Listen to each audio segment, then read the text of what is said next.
Durant les plus de 8 décennies de sa vie, Eddie Mitchell, né Claude Moine le 3 juillet 1942 dans le 9e arrondissement de Paris, a été marqué par une profonde tristesse qu'il évoquait souvent lors des rares moments où il se confiait. C'était le regret de ne pas pouvoir passer plus de temps avec sa famille, notamment avec ses 2 enfants, issus de son premier mariage, Eddie Jr. et Marilyn, durant les années les plus fastes de sa carrière. Chanteur, auteur-compositeur et acteur de renom, Eddie a mené une vie passionnée, se consacrant au rock'n'roll et au cinéma, mais cette passion s'est faite au détriment de précieux moments passés avec ses enfants. Il a confié que durant les années 1960 et 1970, alors qu'il était constamment en tournée en France et enregistré à Londres, Memphis et Nashville, il était rarement présent aux moments importants de la vie de ses enfants, des représentations scolaires aux anniversaires. Lorsque sa fille Marilyn était enfant, elle lui demandait pourquoi il était toujours absent, et cette question lui a laissé l'impression d'être un coup de poignard en plein cœur. Eddie admet que, bien qu'il ait tenté de se racheter depuis, les regrets ne l'ont jamais quitté, surtout lorsqu'il repense aux années où sa carrière était au-dessus de tout. Cette tristesse est amplifiée par la prise de conscience que la célébrité, si elle apporte gloire et fortune, ne remplace pas les moments simples en famille. Les soirs où il se retrouve seul dans un hôtel après un concert, il pense souvent à sa famille et se demande s'il n'a pas trop abandonné. Cette tristesse faisait non seulement partie de lui, mais l'a aussi motivé à rechercher un équilibre dans ses vieux jours, même s'il savait que le temps perdu ne pourrait être rattrapé. Cette tristesse était également amplifiée par les pressions de sa carrière, où Eddie a dû faire face à de grandes attentes de la part du public et de lui-même. Icône du rock'n'roll français, il a toujours ressenti le besoin de conserver une image forte et indomptable, à l'image des stars américaines qu'il idolâtrait, comme Elvis Presley et Eddie Constantine. Mais derrière les projecteurs, il a connu des moments de solitude, surtout au début de sa carrière, alors qu'il était jeune et n'avait pas encore appris à gérer la pression. Un soir de 1976 à Memphis, lors de l'enregistrement de l'album Sur la route de Memphis, il a versé des larmes, non pas à cause de la fatigue physique, mais à cause du sentiment d'isolement, loin de sa famille et de ses amis à Paris. Cette tristesse, bien que peu partagée, est indissociable de son parcours, celui d'un homme qui aspirait à faire découvrir la musique américaine au public français, tout en luttant contre un traumatisme personnel. Elle reflète également la dure réalité. Malgré ses nombreux succès, un profond regret familial demeure une blessure tenace, une tristesse qu'il porte en lui toute sa vie. La carrière d'Eddie Mitchell a été un long et inspirant parcours, commençant à l'époque où il était adolescent rock'n'roll à Paris, et s'étalant sur plus de 6 décennies, avec ses succès éclatants et ses échecs déchirants. Né dans une famille bourgeoise, d'un père employé à la RATP et d'une mère femme au foyer, Eddie grandit dans le quartier de Belleville, où il est très vite attiré par la musique américaine grâce aux films et aux disques de Bill Haley et d'Elvis Presley. À 14 ans, après son baccalauréat, il travaille dans une banque, mais consacre la majeure partie de son temps libre à se produire dans des clubs comme le Golf Draw. En 1961, il forme le groupe Les Chaussettes Noires avec Aldo Martinez, Tony Darpa, William Benaim et Jean-Pierre Chichportiche et signe rapidement chez Barclay Records. Le premier album du groupe, contenant la chanson Daniela, se vend à 2 millions d'exemplaires, faisant d'Eddie, alors âgé de 18 ans, l'une des jeunes étoiles les plus brillantes de France. Ce succès lui ouvre des portes pour sa carrière, mais le met également sous pression pour maintenir sa réputation dans un secteur musical en pleine mutation. En 1962, Eddie se lance dans une carrière solo, adoptant le nom de scène de l'acteur américain Eddie Constantine et le nom de Mitchell, car il sonnait tellement américain. Son premier album, Voici Eddie, c'était Le Soldat Mitchell, marque son passage du rock'n'roll pur au rhythm and blues, influencé par Otis Redding et James Brown. Les années 1960 sont un âge d'or, avec des albums comme Eddie in London et Panorama, enregistrés avec des musiciens célèbres comme Jimmy Page et Big Jim Sullivan. Cependant, les années 1970 apportent de grands défis. Des albums comme Zigzag et Ketchup électrique n'obtiennent pas le succès escompté, laissant Eddie menacé par l'essor du mouvement yéyé et de la pop française. Il a confié que cette période fut l'une des plus difficiles, où il craignait d'être oublié. Il y a des soirs, après des concerts ratés, où il est assis seul en studio, les larmes aux yeux, submergé par le sentiment d'échec et la pression de devoir faire ses preuves. Pour surmonter ces difficultés, Eddie décide de se rendre à Nashville en 1974 pour enregistrer l'album Rocking in Nashville, un tournant qui le ramène au sommet. Les albums suivants, comme Sur la route de Memphis et La dernière séance, connaissent non seulement un succès commercial, mais établissent également son style unique, mêlant rock'n'roll, country et crooner. Ses efforts ne sont pas faciles. Il travaille 18 heures par jour en studio à Memphis, loin de sa famille et de ses amis, pour s'assurer que chaque note soit parfaite.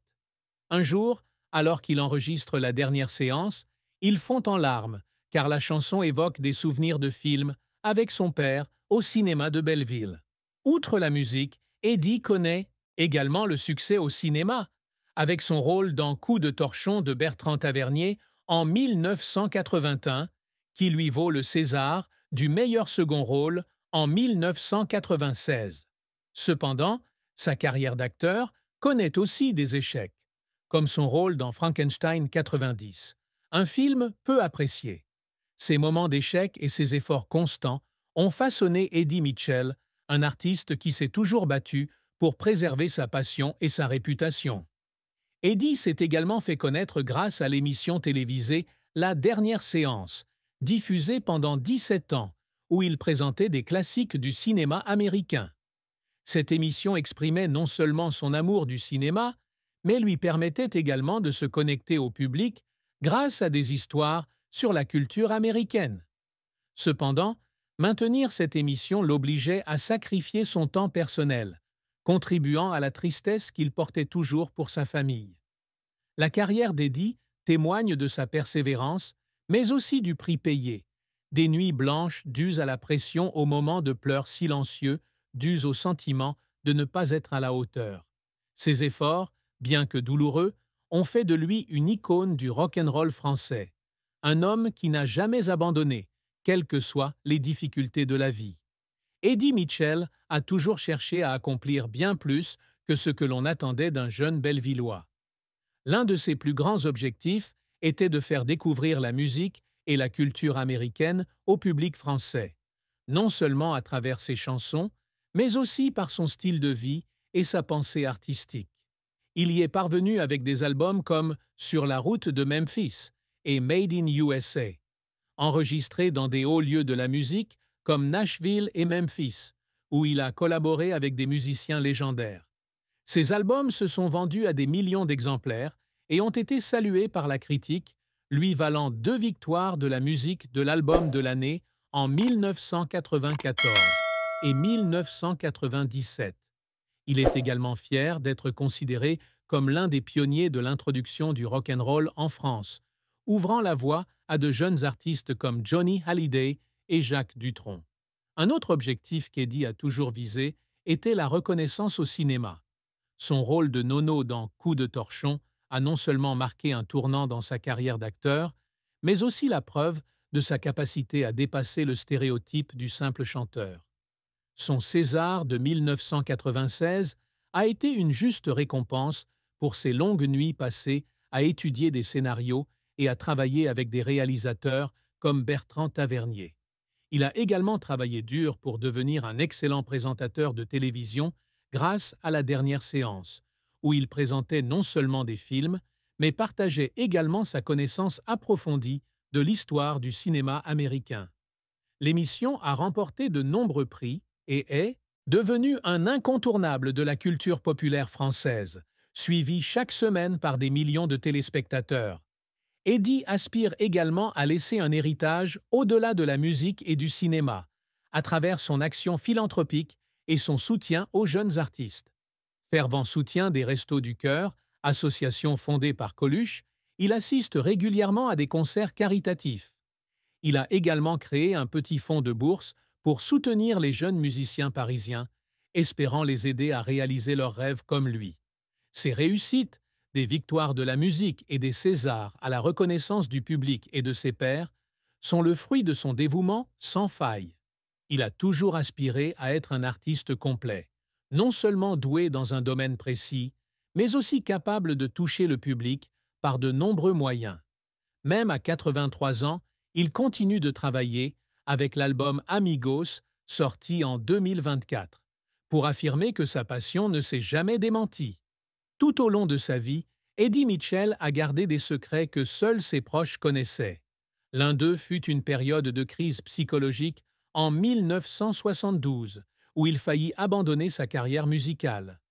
Après l'échec des albums Zigzag et Ketchup électrique, Eddie se sentit menacé par l'essor de la pop et du yéyé, et blessé par les critiques, le considérant comme une simple copie des stars américaines.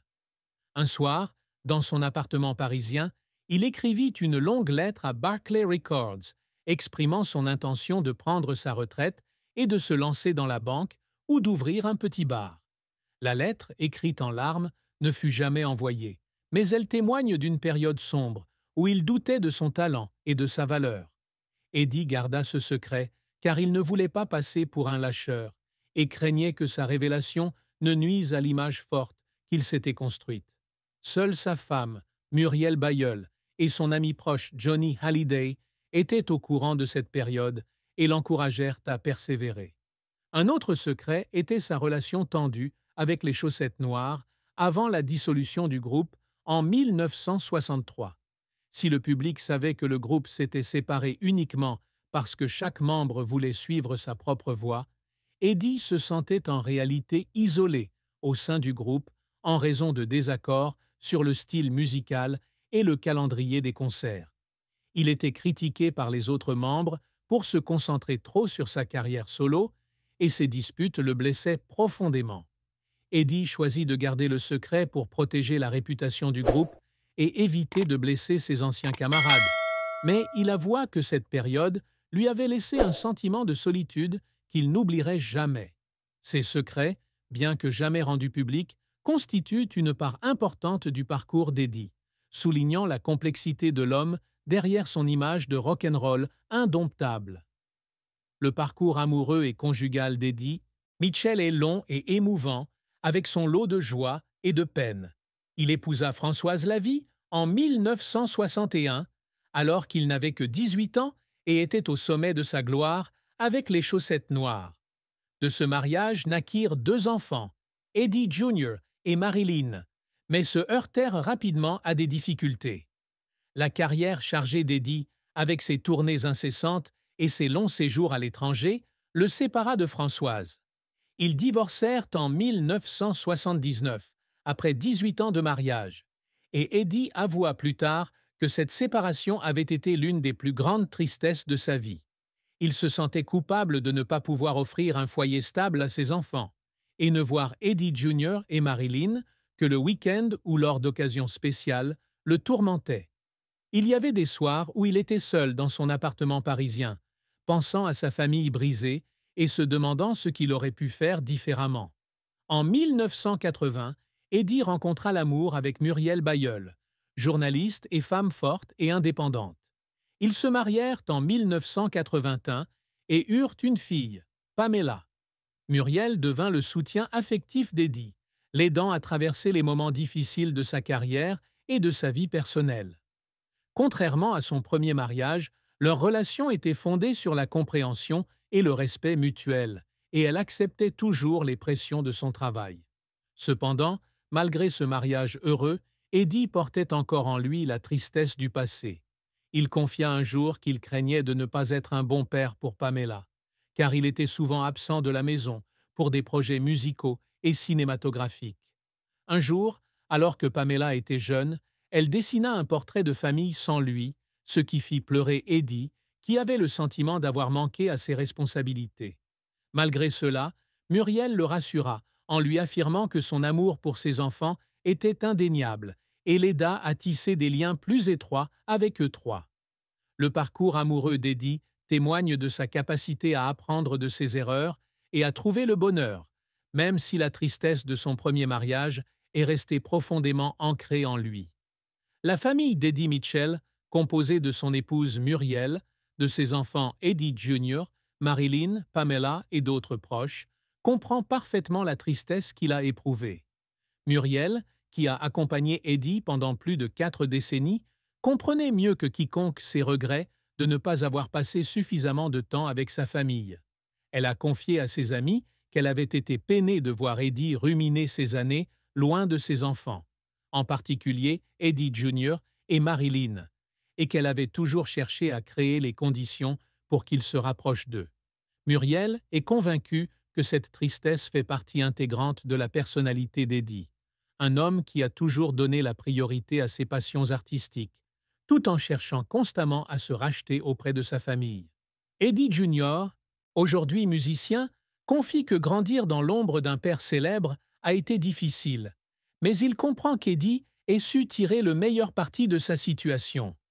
Les moments où Eddie l'emmenait au cinéma ou en studio quand il était jeune sont des souvenirs précieux, même s'il aurait aimé en avoir plus souvent. Marilyn, la fille aînée d'Eddie, a un point de vue plus complexe. Enfant, elle a été blessée par l'absence de son père, mais à l'âge adulte, elle a compris qu'Eddie n'avait jamais abandonné sa famille intentionnellement. Elle est fière de ce qu'il a accompli et prend régulièrement de ses nouvelles pour entretenir une relation.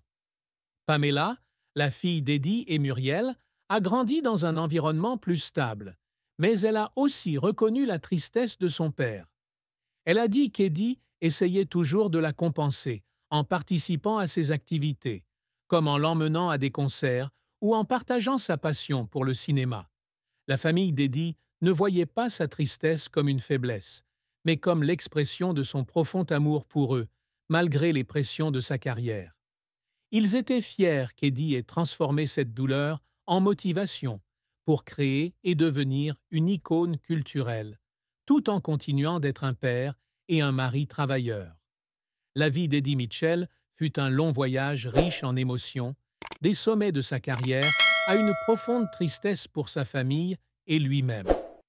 Le regret de ne pas avoir passé suffisamment de temps avec ses enfants, notamment Eddie Jr. et Marilyn, fut une blessure qu'il porta toute sa vie, mais qui le motiva aussi à devenir un meilleur père dans les années qui suivirent. Sa carrière, riche de plus de 40 albums, de dizaines de rôles et d'une émission de télévision emblématique, témoigna de son talent et de sa persévérance, mais aussi jalonné d'échecs et de moments de doute. Sa victoire de la musique, ses Césars et sa reconnaissance mondiale furent une juste récompense pour ses efforts inlassables pour faire connaître la musique et la culture américaine en France. Les secrets qu'il garda, de la crise de 1972 aux tensions avec les chaussettes noires, mirent en lumière la complexité de l'homme derrière l'image du rock'n'roll. Sa vie amoureuse, de son mariage difficile avec Françoise Lavie à son bonheur durable avec Muriel Bailleul, fut une histoire d'apprentissage et de croissance à travers les erreurs. Sa famille, consciente de la douleur qu'il a endurée, était fière et aimante envers lui, considérant ses blessures comme faisant partie intégrante de sa personnalité. À 83 ans, Eddie Mitchell continue de vivre avec passion, même si son cœur est désormais rempli de souvenirs heureux et tristes. Il a dit un jour que la vie est comme un film de cow-boy, avec ses batailles et ses moments de paix, et que tout vaut la peine d'être vécu. Eddie Mitchell, malgré ses peines et ses joies, a laissé un héritage durable, non seulement dans la musique et le cinéma, mais aussi dans le cœur de millions de personnes, de millions de personnes, de millions de personnes.